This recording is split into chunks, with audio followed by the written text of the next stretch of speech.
चांदीवली के लोकप्रिय पूर्व मंत्री मोहम्मद आरिफ नसीम खान साहब ने झंडा फहराया, बच्चों लोगों को मिठाइयाँ बांटी और उस समय उन्होंने क्या बोला सुने। हमारे ब्लॉक कांग्रेस कमेटी के बहुत ही सीनियर नेता यहाँ के और ब्लॉक कांग्रेस कमेटी के वर्किंग प्रेसिडेंट जमीरुल्लाह खान साहब, ब्लॉक कांग्रेस कमेटी के अध्यक्ष श्री कोल, हमारे दूसरे कांग्रेस के बहुत ही सीनियर लीडर सिंह साहब, पाल जी, हमारे सभी यहाँ पर मौजूद कांग्रेस के सभी साथी, महिला कांग्रेस, युवक कांग्रेस के सभी पदाधिकारी, गैबनशाह दरगाह चौक इलाके के रहने वाले हमारे सभी रहवासी भाई और बहनों, नौजवान साथी, सबसे पहले मैं आप सबको यौम आजादी के मौके पर, स्वतंत्रता दिवस के मौके पर ढेर सारी मुबारकबाद देता हूं। आज का दिन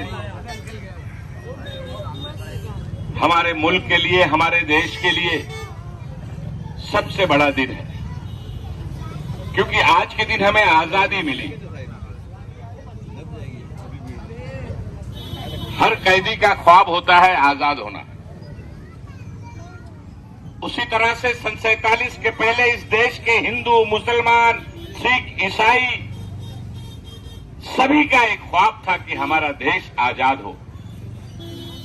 अपने आप को लोग बंधा हुआ समझते थे, क्योंकि जिस तरह से उस समय की अंग्रेजी साम्राज्य चलाने वाली सरकार अंग्रेजों की थी, देश पे हुकूमत करने वाली सरकार अंग्रेजों की थी। अंग्रेज दमनकारी थे, अंग्रेज डिक्टेटरशिप चलाते थे। जमहूरियत की जगह कहीं नहीं थी, लोकतंत्र का नामो निशान नहीं था। लोगों को हक और अख्तियार नहीं था कि अपने मन मुताबिक अपनी जिंदगी बिता सके, अपने धार्मिक त्योहार मना सके, आजादी के साथ घूम सके, खुले आसमान में सांस ले सके। वो अंग्रेजों का दमनकारी शासन और साम्राज्य इस देश में हुआ करता था। उसको आजाद अंग्रेजों के चंगुल से छुड़ाने की लड़ाई सन 1857 से लेकर 1947 तक चली। रश्मि रुमाल तहरीक हो, हमारे उलमा इकराम, हजारों लाखों लोग पेड़ों पे लटका दिए गए, फांसी दे दी गई, जेलों में डाल दिए गए। राष्ट्रपिता महात्मा गांधी जी के नेतृत्व में कांग्रेस पार्टी ने पूरे देश में बड़े पैमाने पर आंदोलन छोड़ा, अंग्रेजों के खिलाफ बड़ी लंबी लड़ाई लड़ी। महात्मा गांधी से लेकर पंडित जवाहरलाल नेहरू जी से लेकर मौलाना अबुल कलाम आजाद से लेकर सारे जितने भी लोग हैं, सबको काला पानी जेलों में, कहीं महाराष्ट्र की जेल में, कहीं गुजरात की जेल में, किसी को यूपी की जेल में, अलग अलग जेलों में डाल दिया गया। कई लोगों को फांसियां दे दी गई। लेकिन आजादी के मतवाले हमारे वीर शहीद अंग्रेजों के सामने न डरे, न झुके, न उन्होंने समझौता किया। फांसी पर भी चढ़ते थे तो इंकलाब जिंदाबाद का नारा लगाते थे। अंग्रेजों भारत छोड़ो, हमारे देश को आजाद करो, ये नारा लगाते लगाते फांसी पर चढ़ जाते थे। याद करिए जरा उनकी कुर्बानी। आज का दिन उन शहीदों को याद करने की दिन है, जिनकी मेहनत से, जिनकी शहादत से भारत एक लोकतांत्रिक देश बना, आजाद भारत दुनिया में कहलाने का अधिकार मिला। उन शहीदों को हमें याद करने का दिन। सन 47 के बाद जब देश आजाद हुआ, लाल किले से आजादी का जश्न मनाया गया, पंडित जवाहरलाल नेहरू ने झंडा फहराया और देश को संबोधित किया कि हमारा देश आजाद हुआ है। देश में संविधान बना, लोकतंत्र बना, सभी जात और धर्म और मजहब के लोगों को बराबर का दर्जा और अधिकार दिया गया। देश तरक्की की राह पर आगे बढ़ने लगा। आजादी के वक्त अगर आप देखें, 30 से 33 करोड़ की आबादी वाला भारत, 30 से 32 करोड़ लोगों को पेट भरने के लिए अनाज नहीं पैदा होता, तन पे पहनने के लिए कपड़ा नसीब नहीं होता था, नौजवानों के लिए कोई रोजगार के अवसर नहीं होते थे, कोई लैपटॉप, मोबाइल, कोई टेलीफोन, कुछ सुविधा नहीं थी। आस्ते आस्ते कांग्रेस की सरकारों ने इस देश को तरक्की की राह पर आगे ले जाने लगा। किसानों को आत्मनिर्भर बनाया गया। हजारों फैक्ट्रियां, कंपनियां जगह जगह पे हर राज्य में खोली गई, मिलें खोली गई ताकि लोगों को रोजगार मिले, हमारे देश का स्वदेशी सामान बने, यहीं का बना हुआ कपड़ा यहां के लोग पहने। किसानों को अलग अलग तरह से सब्सिडी देकर योजनाओं में उनको ताकत देने का काम भारत की सरकार ने किया। जो बंजर जमीनें थी वो उपजाऊ जमीन, खेत कहलाने लगे। जिन लोगों के पास खेत नहीं था, खेत का मालिकाना हक देने का काम कांग्रेस की सरकार ने किया। जो हुकुमशाही थी हर राज्य में खत्म किया। सारे राजा रजवाड़े, नवाबों को विलय किया गया।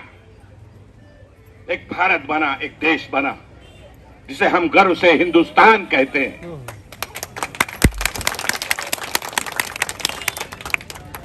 पंडित जवाहरलाल नेहरू से लेकर डॉक्टर मनमोहन सिंह तक, चाहे इंदिरा गांधी हो, राजीव गांधी हो, अटल बिहारी वाजपेयी जी की सरकार रही हो, 10 साल डॉक्टर मनमोहन सिंह जी की सरकार रही हो, सभी सरकारों ने, चाहे देवगौड़ा जी की सरकार रही हो, चंद्रशेखर सिंह की सरकार रही हो, वीपी सिंह की सरकार रही हो, सभी सरकारों ने इस देश के लोगों के लिए, इस देश की एकता अखंडता के लिए काम किया, देश को शिखर पर पहुंचाने का काम किया। लेकिन पिछले 9 साल से इस देश में क्या हो रहा है आप सब देख रहे हैं। बोलने की आजादी नहीं है। देश के पार्लियामेंट के अंदर इस देश के लोगों को न्याय दिलाने के खिलाफ अगर राहुल गांधी बोलने के लिए खड़े होते हैं तो उनका माइक बंद कर दिया जाता है। लोकसभा टीवी का जो रिले होता है उसको रोक कर दिया जाता है, कैमरे का मुंह हटा दिया जाता है। देश में महंगाई बढ़ रही है, बेरोजगारी बढ़ रही है, जगह जगह पे हर राज्य में हिंसा हो रही है। पिछले 4 महीने से मणिपुर जल रहा है। लोग पलायन कर रहे हैं, दूसरे गांव में रहने पे मजबूर हैं, कैंपों में रहने के लिए मजबूर हैं। हरियाणा का माहौल खराब है। उत्तर प्रदेश में क्या हो रहा है आप सारे लोग देख रहे हैं।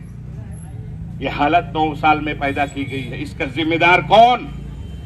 और जब इस चीज के लिए राहुल गांधी कांग्रेस पार्टी आवाज उठाती है तो राहुल गांधी जी के ऊपर झूठा मुकदमा चलाया जाता है। गुजरात में झूठा मुकदमा चलाया जाता है। गुजरात की अदालत सजा सुनाती है, 2 साल की सजा उनको दी जाती है और 24 घंटे के अंदर मेंबर ऑफ पार्लियामेंट का जो पद है उसको कैंसिल कर दिया जाता है और अगले 24 घंटे में उनको घर से बेघर कर दिया जाता है। ये जमहूरियत है? ये लोकतंत्र है? लोकतंत्र की हत्या हो रही है, जमहूरियत का खून किया जा रहा है देश में। अगर इस तानाशाह सरकार के खिलाफ कोई आवाज उठाता है तो उसकी आवाज को दबाने की कोशिश की जाती है, उसको झूठे केसों में फंसाया जाता है, जेल में डाला जाता है। अंग्रेजों का राज और मोदी सरकार के शासन में क्या फर्क आपको लगता है?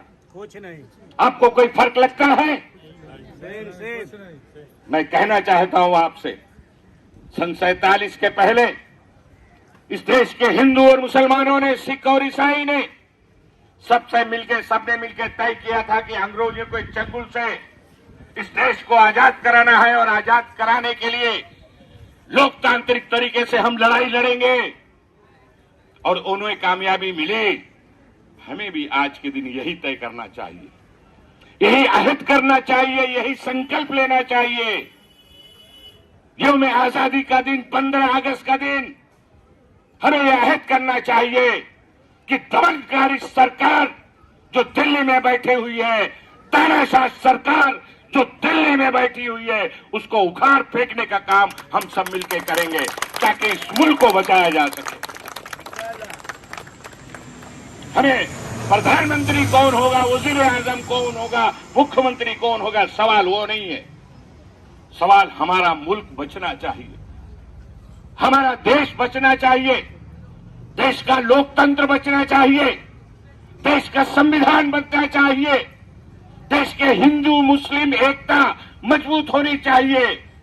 हमें उसके लिए लड़ाई लड़ना है, बेरोजगारी के खिलाफ लड़ाई लड़ना है, आसमान छूती महंगाई के खिलाफ हमें लड़ाई लड़ना है।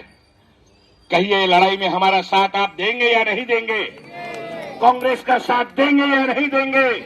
ये तानाशाह सरकार जब तक दिल्ली से और महाराष्ट्र से जाती नहीं है, तब तक हमारा संघर्ष जारी रहेगा। ये हम आज संघर्ष अहद करते हैं, ये संकल्प लेते हैं। ये हम सबको आज करना होगा और सोचना होगा। हमारा मुल्क बचेगा तो मुल्क में रहने वाला हिंदू भी बचेगा, मुसलमान भी बचेगा, सिख भी बचेगा, ईसाई भी बचेगा, नौजवान भी बचेगा, गरीब भी बचेगा, अमीर भी बचेगा। जब ये मुल्क ही बर्बाद हो जाएगा, खराब हो जाएगा, तबाह हो जाएगा, तब कौन बचेगा? जरा ये सोचिए इस बात को। मैं ज्यादा लंबी बात नहीं करना चाहता, लेकिन आपको झिझोरना चाहता हूं। आज आपके सोए हुए जमीर को मैं जगाना चाहता हूं कि जरा सोचिए, याद कीजिए सन 47 के पहले की हालात को और देखिए 9 साल के कामकाज को। उसमें और इसमें वही फर्क, कोई जरा बड़ा फर्क नहीं दिखाई देता। तो मैं इस मुल्क की लड़ाई आज कांग्रेस पार्टी पूरे देश में लड़ रही है, जितने भी अलग अलग पार्टियां हैं उनको भी साथ ले रही है, ताकि ऐसे तानाशाह सरकार से इस देश को निजात दिलाई जा सके। ये करने का काम कांग्रेस पार्टी आज पूरे देश में कर रही है और उसमें उनकी लड़ाई लड़ने का काम, देश को बचाने की लड़ाई लड़ने का काम इस देश में राहुल गांधी की क़यादत में कांग्रेस पार्टी कर रही है। और आप सारे लोगों से मेरी अपील है कि आप सब लोगों ने मजबूती के साथ देने का काम करना चाहिए। इस देश को बचाने की लड़ाई में सबने साथ देना चाहिए, ये मैं आप सबको कहना चाहता हूं। मैं फिर से यौम आजादी के मौके पर, स्वतंत्रता दिवस के मौके पर, 15 अगस्त के मौके पर अपनी तरफ से, कांग्रेस पार्टी की तरफ से आप सबको बहुत बहुत मुबारकबाद देता हूं, बहुत बहुत शुभकामनाएं। धन्यवाद। जय हिंद, जय महाराष्ट्र।